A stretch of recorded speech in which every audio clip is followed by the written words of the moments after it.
네, 안녕하십니까. 반갑습니다. 고대 상고시대 역사를 현재 시대와는 전혀 다르고 따라서 다른 시대를 대상으로 하는 것이기에 해석이 매우 어려운 일입니다.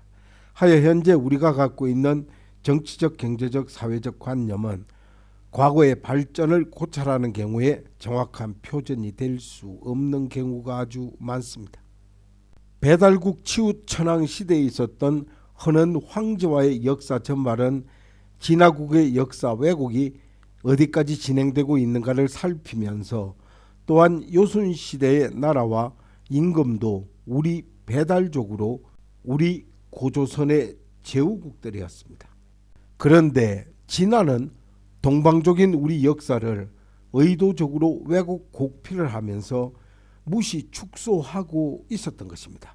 이러한 상황은 전 중국 사서의 저변에 흐르고 있습니다.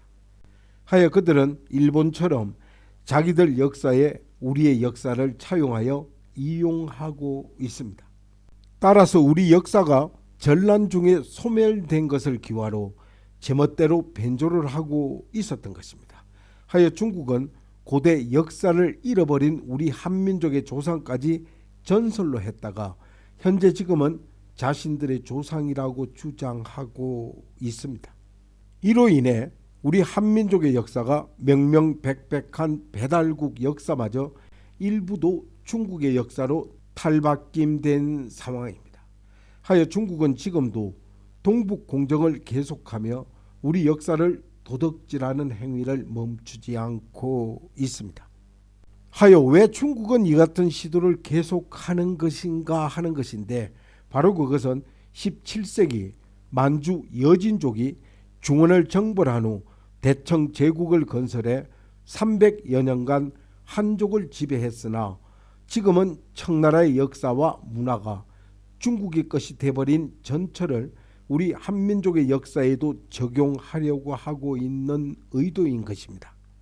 하여 그들은 우리의 고대 국가들도 한반도와 그 인접한 좁은 땅에서 우리 역사가 펼쳐진 것 같이 일본과 보조를 맞추어 끈질기게 우리 역사 조작을 끊임없이 하고 있습니다. 그러나 우리는 오히려 중국 한족보다 먼저 중국에 선주한 민족이었습니다. 우리 한민족은 만주 한반도는 물론 중원 대륙에 기름진 황하 양자강 유역과 내륙에서 정착해 상고시대부터 살았던 것입니다. 이는 중국 25사 기록에 따르면 구이족, 백이, 현이, 우이, 방이, 적이, 견이, 서이와 회이, 도이, 황이, 풍이, 러이 또는 양이 나중에 중국에 온 중국 화족과 더불어 함께 살게 된 것입니다. 하여 이러한 1만 년 이상의 역사를 가진 우리에게 역사 왜곡은 가당치도 않는 말이 되는 것입니다. 이는 중원의 하와족은 인구가 증가하고 세력이 강해졌지만 그들 나라의 국조나 역대왕 다수가 우리 배달민족의 혈통이었음은 이미 밝혀진 사실입니다. 이는 치우천왕이 벌인 중원의 21개 제후국 정벌도 결국 동익의 나라들을 정벌한 것으로 이미 전술한 바와 같습니다. 그러나 당시 치우천왕에 관한 기록을 좀 더 살펴보면 그는 전설의 천왕이 아니라 실제 인물로 21개 제후국을 정벌한 배달국의 제14대 천왕이었습니다. 그러나 중국 사서는 이조차 조작한 것으로 볼 수 있습니다. 그 기술한 상황이 사서에 나온 것은 허황된 내용임을 바로 알 수 있습니다. 우선 먼저 우리 사서인 규현사화의 기록에는 군사를 정비하여 양수를 떠나 공상으로 쳐들어갔다 했습니다. 또한 신시봉기 3장에는 양수에 출전해 공상에 물밀듯이 쳐들어갔다 했습니다. 그리고 공상은 지금의 진류로서 유망이 도읍했던 곳입니다. 여기서 양수와 공상의 거리는 가까운 곳으로 볼 수 있습니다. 하여 공상은 하남성 정주시 부근으로 추정이 됩니다. 치우천왕 군대가 양수 지역으로 쳐들어가자 이곳의 왕이었던 유망은 역시 배달족인 동이 군장으로 알려진 소우로 하여금 치우천왕의 군대를 맡게 했다는 기록이 국내외 여러 곳에서 나옵니다. 규원 사화의 기록에는 치우천왕은 웅호창을 휘둘러 소와 크게 싸우고 안개를 일으키므로 넋을 잃고 혼란하게 되니 소우는 크게 패해 공상으로 달아났다 했습니다. 이때 치우는 공상에서 제위에 올랐다는 내용이 있습니다. 따라서 중국의 역사서만 의지하면 우리의 바른 역사는 찾을 수 없습니다. 하여 치우천왕은 고구려의 광개토 대왕과 같은 배달국의 위대한 14대 좌우지 천왕이었습니다. 또한 헌원 황제도 배달국의 제후였습니다. 그런데 중국은 치우천왕과 싸워 이기지 못하자 이를 신화로 포장한 것입니다.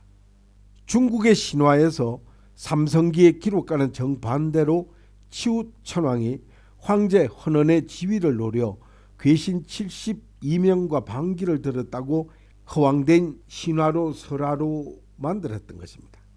처음에는 헌원의 군대가 7번 싸워 7번 패했으나 마지막에는 치우의 군대를 이겼다고 우리 기록과는 정반대로 말도 안 되는 다른 기록을 그럴듯하게 꾸몄습니다.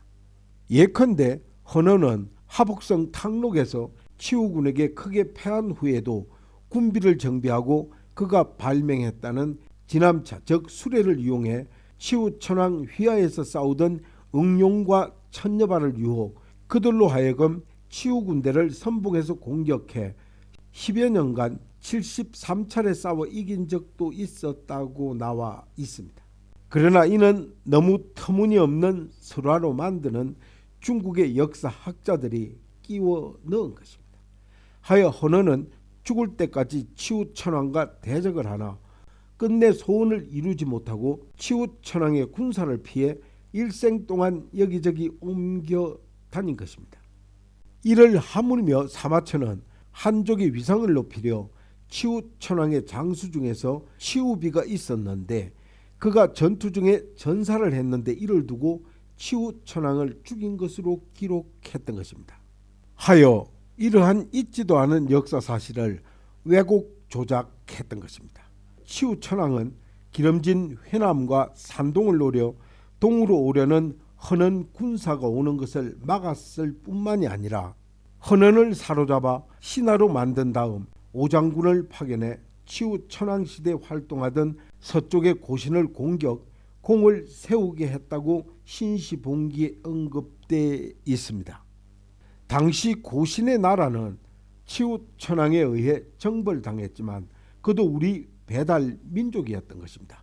그런데 고신의 기록이 어떤 문헌에는 170년이나 늦게 기록되고 있는 연유가 무엇인가 하는 것인데 이는 의도적 왜곡이나 착오였을 것으로 봅니다. 하여 고신은 치우천왕 시대의 사람이었습니다. 따라서 중화의 기록은 100% 믿어서는 안 되는 것입니다.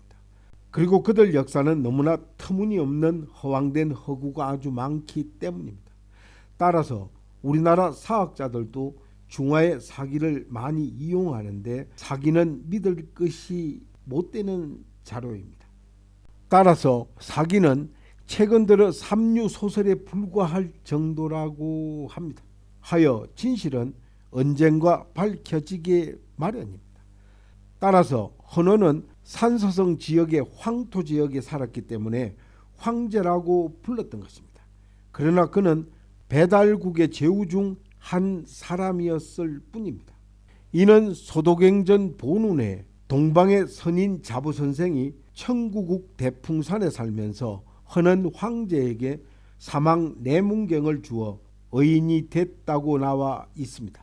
하여 이 기록엔 헌우라고 나와 있습니다. 이는 헌원이 배달국의 제후였음을 증명하는 것입니다.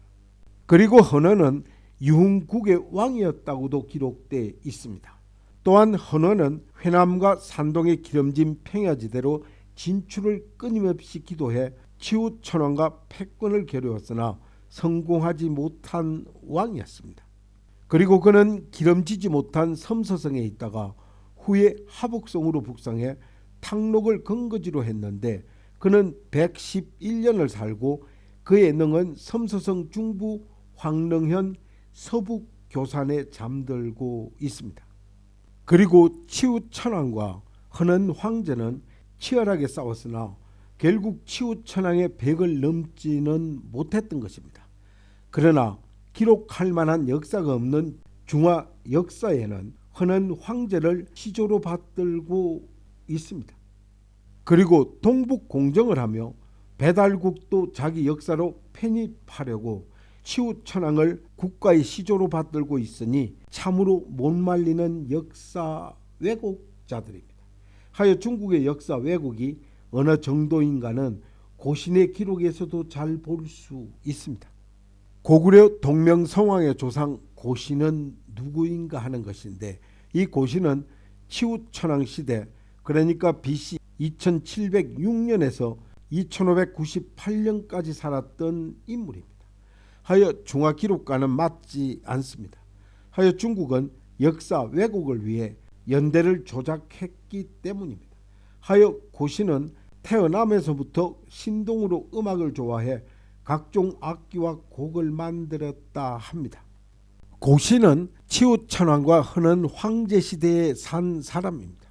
그리고 그는 산동성 일부 지역의 군장이자 사망 오제의 한 사람인 전욱 고향의 뒤를 이은 왕은 아니었습니다. 고신은 70년간 제위에 있었으며 105세까지 살았습니다. 그리고 그는 은나라 시조인 설이나 주나라 시조인 후직을 배출한 가계라고도 합니다. 따라서 중국 사기 등에는 첫째 부인이 강원에게 태어난 아들이 주나라 시조 후직이 됐다 했습니다. 그리고 둘째 부인 간적이 낳은 아들이 은왕조 설이 됐다고 했습니다. 그러나 사실 여부는 알 수 없습니다. 하여 이 고신씨가 통지씨 종락 창일과 더불어 고신도 치우의 후손이라 했습니다. 하여 제곡 고신은 고구려를 건국한 동명성왕의 조상입니다. 그리고 그는 대극성에 태어나 이리저리 옮겨 다니다가 산동의 회복 희대로 이사를 해 살았습니다. 이를 신시봉기에는 제곡의 아들이 요임금으로 되어 있습니다. 또한 요나라는 고조선의 건국 시기와 비슷합니다. 하여 요임금 이전 인물들은 실제 역사보다 신화나 전설로 기록한 것이 아주 많습니다. 이는 일본도 진무텐노를 1000년이나 늘려 조작을 하며 전설화한 것처럼 인물과 역사를 과장하기 위해 신화나 설화로 조작해 성스럽고 위대한 이미지를 더하기 위해 만들고 있으나 이들 인물들을 추적해보면 거의 동방의 배달국 즉 구려족, 구이족, 동이족입니다. 하여 이 동방의 배달국의 실제 역사를 축소시키고 혼란시키고자 신화로 포장하고 있었던 것입니다. 이미 기술한 태우복희는 배달국의 왕족이었고 또한 치우천왕은 배달국의 14대 자오지 천왕이십니다. 하여 중국 고대 문헌 중에는 국가나 민족 집단을 정확히 기록하지 않고 은유법이나 신화적으로 기술한 것이 아주 많습니다. 또한 요 임금에 대한 기록은 부도지에도 간간히 나와 있습니다. 요 임금이 구려 묘족에 대한 적대 행위로 군사 공격을 감행했으나 당군 조선에 의해 진압됐습니다. 그러나 사마천이 쓴 사기에는 과장되게 도덕정치 국태민한 태평성대라는 말로 과장되게 쓰여지고 있으나 요 임금은 무서운 고문과 형벌 그리고 살인으로 나라를 다스렸다고 나와 있습니다. 이 사마천이 쓴 사서는 거의가 과장이 되고 치장된 허구적 사실들이 아주 많습니다. 따라서 중국 고급 맹인 대사전에는 요 임금은 도당시 불악의 군장으로서 하복성 당형 일대 태원 산동성 도구 등에 있었고 수도 즉 근거지는 후에 섬서성 평양성에 두었다 기록되어 있습니다. 이는 한족의 원고사의 하나인 부도지에도 요 임금과 순임금의 기록이 나옵니다. 그 내용은 도요가 천산의 남쪽에서 일어났는데 1차로 성을 나간 사람들의 후예였다는 것입니다. 그러나 이 요임금과 순임금도 결국 동방의 배달족입니다. 또한 부도지의 요임금이 구주의 땅을 거 나라를 만들고 스스로 오중에 사는 제왕이라 칭하고 도읍을 세워 부도 즉 당군 조선의 가리킴과 대립했던 것입니다. 이는 당군 조선의 제후국을 거부하고 독자 노선을 선포했다는 것을 말하는 것입니다. 하여 요임금은 제위에 오른 지 98년 118세를 살고 왕위를 순에게 물려줬다고 했으나 이 또한 조작된 기록입니다. 이는 고조선의 당군 왕검이 요임금을 대신해 우순에게 산동성, 강소성 지역 여러 제후국을 다스리도록 명했다고 나와 있습니다. 하여 중국 사기의 기록은 허구로 가득 찬 조작된 삼류소설일 뿐이라는 것입니다. 이렇듯 나의 기록은 내가 기록을 하듯 우리 민족의 역사 기록은 남의 나라가 기록해 주지 않습니다. 하여 국제정치는 정글과 같다 했습니다. 따라서 그 어떤 국가든 자기 나라의 역사는 불리하게 기록하지 않습니다. 때문에 우리 역사는 우리가 챙기고 밝혀야 한다는 것입니다.